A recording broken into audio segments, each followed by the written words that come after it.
Glenn Greenwald had a good take on this. Having your office building blown to smithereens by an Israeli military with 1 hour notice, and then later firing a junior reporter for the crime of having spoken out against repression and aggression by that same military is like Stockholm Syndrome on steroids.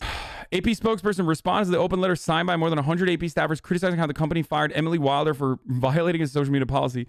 The Associated Press looks forward to continue the conversation with staff about AP social media policy. For your information, the news leadership team sent out a note about this AP global news staff on Saturday. It's worth noting that our long-standing social media policy is negotiated with the News Media Guild, which represents AP's U.S. news staffers.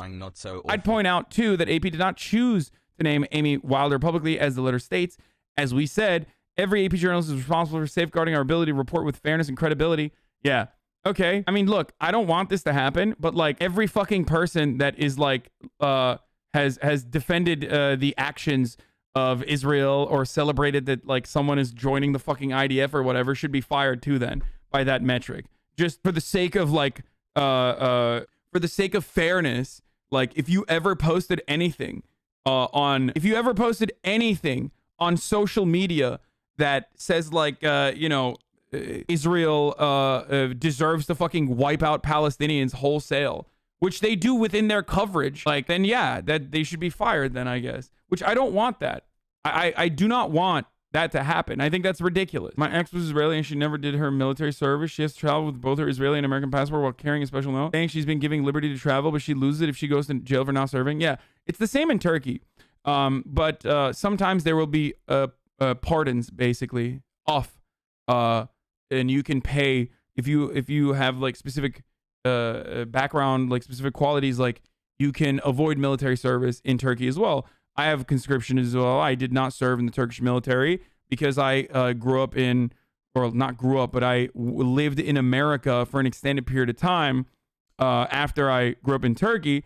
And then I had a job here. I think if you maintain a job in the United States of America for like 2 to 3 years, you can literally pay to not serve in the military. Qualities like rich, yes, if you're rich, you can avoid service as well. A lot of rich Turkish people literally do this. I wanted to join the Turkish military just to see what the fuck was going on, you know what I mean? And my dad was literally like, I will disown you if you join the Turkish military. YouTube Froggy finally catching a stream. Like, straight up. And he's fucking conservative too. So it's kind of sus that he was just like, genuine question, do Kurds also serve by conscription? Holy shit. Yeah, everyone. Like, okay, Kurdish people, the largest population of Kurdish people living inside of Turkish borders live in Istanbul. Like, I think it might even be like the most amount of Kurds living all around the world in one area. They live in Istanbul.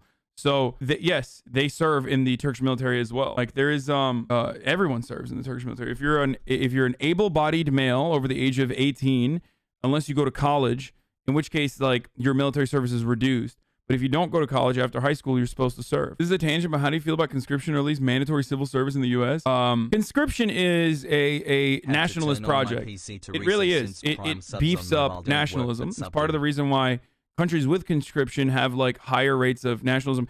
Military, just like public school education, is a reinforcement of nationalist ideas. So I feel conflicted about it. I don't like it. It brings discipline, though. What about conscription into a civil service job outside of the military? How does it work if you're a dual citizen in the U.S. and Turkey? They try to draft you at the same time, like due to a global war? I think before that point, you make choices. Do you think the Kurds deserve a state? Yes. Public schools? Why? Guys, Common Core and public school education is still, and I don't mean that in a bad way. I don't even think that is a bad thing. I think that like there needs to be some level of cohesive identity in the absence of like a full-blown international abolition of states or a complete change of the way we understand states. Even though I am an advocate for free travel, yes, that's what the Common Core public education is supposed to instill in you. Every country does this, like a curriculum that everyone learns. It's like teaching you an identity. My friend had to serve in South Korea. Super interesting hearing his stories. And most countries that like border with hostile nations will have forced conscription. What are Kurds and why do they not have a state? Legit, I don't know. Kurdish people are one of the largest ethnic groups that, if not the largest ethnic group in the world that does not have a nation state of themselves. They have historically been marginalized by the other dominating imperial powers in the region, and they are to this day still very much dominated. It is the largest, right? There's 34 million Kurds who have an ethnic background, a different language that they speak, and they have no state for themselves. They have no nation state for themselves. So they live within the boundaries and borders of Iran, Afghanistan, Iraq, Turkey, pretty much there. They're mostly in, or not Afghanistan, actually, not a lot of Kurds in Afghanistan, but like mainly in Turkey, Syria, Iraq, and Iran. And isn't it illegal to speak Kurdish in Turkey? No, no, not anymore. The Turkish government throughout history has definitely violently suppressed Kurdish ethnic identities and tried to erase. Yeah, when I say not anymore, I mean that's what I'm talking about. Like throughout history, Kurdish education is not allowed. There were bombing campaigns that occurred, and they still happen, for the record. Like Kurdish people are still displaced in the areas that they live in, especially in the, like, it's weird, in the southwestern region, or southeastern region, sorry, not southwestern region.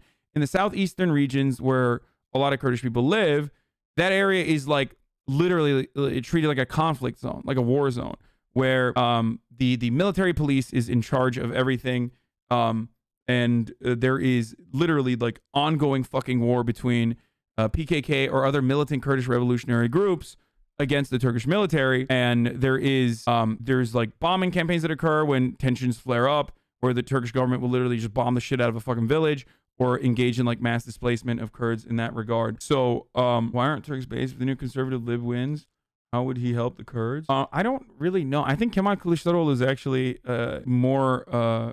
more woke on the Kurdish stuff than most other Turkish politicians, if I'm not mistaken. I mean, they use that as like in Turkey, they literally use his opinions on Kurds as a like they use that against him, basically. But are Kurdish people considered a Turkic or a Persian people group? Is Kurdish intelligible from Turkish? I don't know, actually. Kılıçdaroğlu is Alevi himself. Yeah, there's another subgroup that is religious here, which is Alevi people. God, how do I fucking... This shit is so... Like, the historical background, like, describing to you the historical background of this shit is, like, impossible.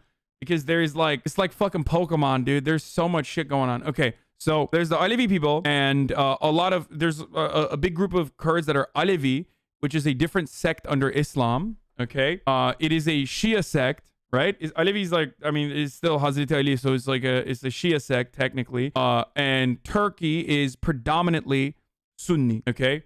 So Turkey is Sunni Muslims, whereas Alevis are Shia Muslims, and there is a lot of tension and constant war between the Shias and Sunnis. Yeah, Alawite, is that how you say it in English? I have no idea. And in Turkey, Alevis have been fucking brutalized, like incredibly aggressively. And Kemal Kılıçdaroğlu himself is Alevi, so that's something that they use against them. Tanki bir solcu olarak diyorum ki abi numara tekine ben Gazi mahallesinde büyüdüm amına koyayım ya. Anasını alayının anasını sikerim bunların. Kurdish is an Indo-European language related to Persian that is unrelated to the Turkic languages and unintelligible. Hello chat, love you all. My mom's side is primarily Kurdish. It isn't mutually intelligible. My mom's side is also Alevi. It actually prevented my parents from getting married, wild stuff. Yeah. So top of the hour every hour, ladies and gentlemen. Where else was I going? Where was I going with this? Healing. Why did I start talking about Kurdish people in Turkey? I totally forgot. 7 months, boys. The Kurds also have an ongoing revolution centered around women's liberation and communal direct democracy. Yes, there is a sect of Kurdish revolutionaries that do engage in this. Actually, a lot of Kurdish militias do have female fighters. And it's very based and very Marxist in many ways, in many respects. And then there are Kurdish militias that do not do that at all.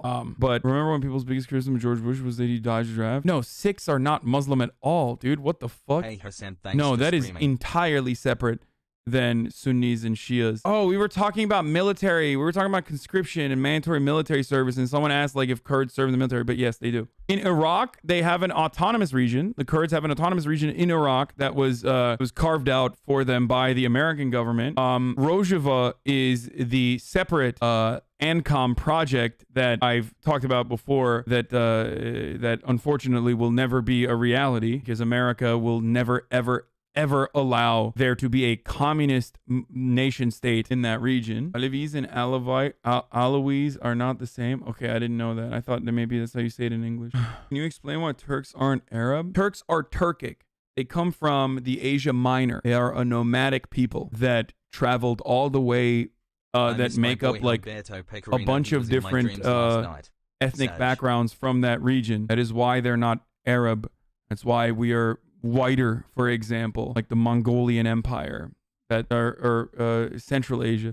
But because the Ottoman Empire, which is like the Ottoman Empire was so vast and so powerful, but spanned across so much land and so much territory with so many different ethnic backgrounds that in many ways, with respect to the time and place in comparison to other empires, was more tolerant to marginalized communities. Still not, obviously. I'm not saying they were fucking woke, but they were more woke in comparison to like other nations that colonized and had colonies. There is a lot of mixing. So Turkish people are from a million different backgrounds. You know, in some ways, it's like how do I describe it?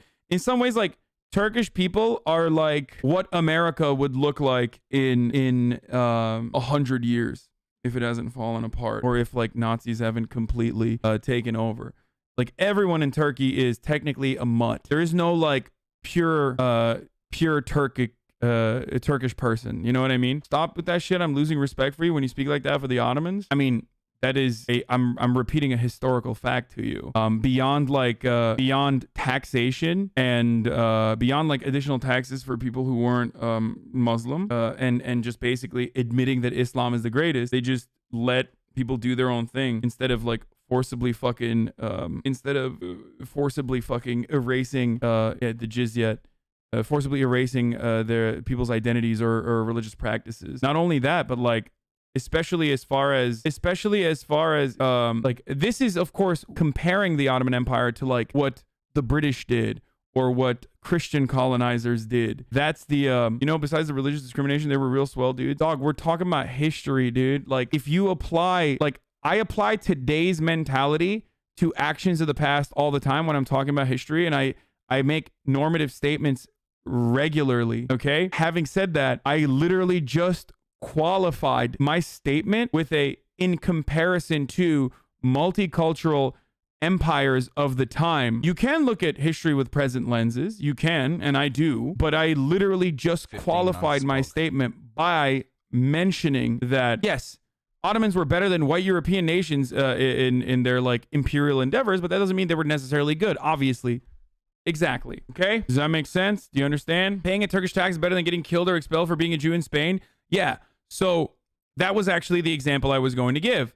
A great example of what I'm talking about is the historic, historic like safe harbor that the Ottoman Empire gave to Jewish people, Jewish refugees, specifically from Portugal and Spain. Like as long as all the Jews that were escaping being purged or murdered in fucking Portugal, shouts out to the Portugal news askers, the Ottoman Empire was a safe harbor. Keep keeping me informed.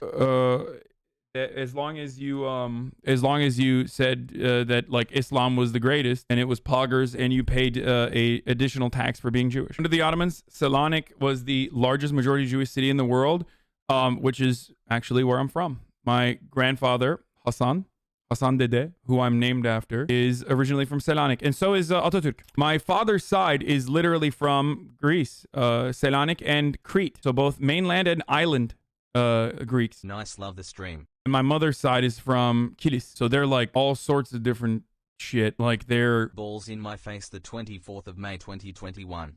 Pokedex entry updated. Yeah, I'm my father's side is like Turkish from Greece, and my mother's side is like from Kilis, so they have everything on there. Like if I did one of those like 23andMe shit, like I would literally, it would be everything most likely. If I did one of those, like it would show like fucking everything from Greek to it would show for everything from Greek to fucking Arabic, Kurdish, like all sorts of different things. Anyway, oğlum şimdi Atatürk'ü Yahudi zannedecekler. Abuk sabuk konuşma amına koyayım. Bilmediğin konular maalesef. Atatürk Selanik'ten değil miydi? Gerizekalı. Orada doğmadı mı? Salak mısın? Ona geldi bilmediğin konularda konuşma diyor salak. Yalan mı söyleyeyim amına koyayım? Wait, the Turks went to Greece?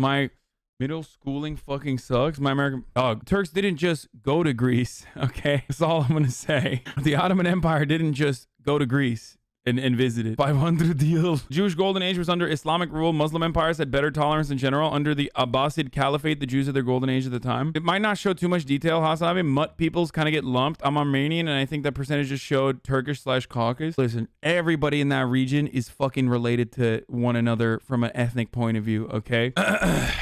Lol, the Ottomans owned practically all the Balkans. Sure did. It's the truth. All right, let's move on from this before I fucking start triggering the Greeks in the audience.